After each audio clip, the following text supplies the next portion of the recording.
It's the Linemakers on Sporting News.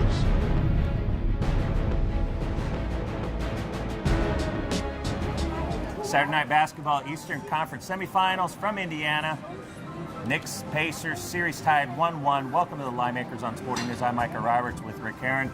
Rick, we're looking at the Pacers here as a small favorite, as probably what it should be here against the New York Knicks. Did the Knicks get their game back and get their momentum back, their mojo that they had lost against the Pacers in Game 1 and against the Celtics?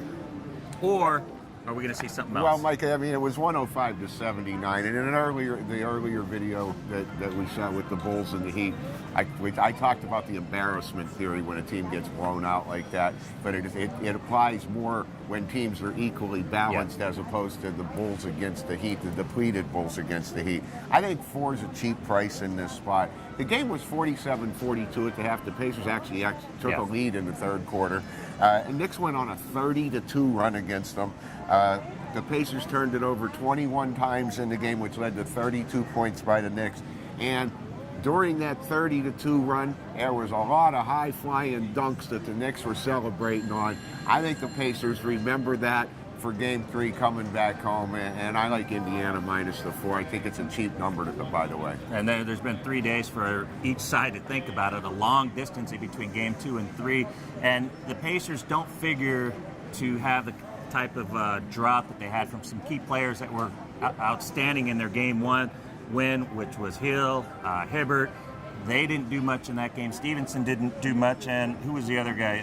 DJ Augustine. He wasn't doing much at all in Game 2. Those guys that coming at home should all do well again, and you wouldn't expect the Knicks to only have 9 turnovers, and you wouldn't expect Carmelo not to have any turnovers, and you might not expect Carmelo to shoot 50% again like he did in Game 2. And this is the old thing we used to talk about, the zigzag theory in the NBA playoffs. Been very, very good this year. The last couple of years, it hasn't been as strong as it was for the decade prior to that. But I really like the Pacers in this spot. As badly as they were beaten in Game 2, I think they come back with a great effort, and I'm looking for a huge effort from them.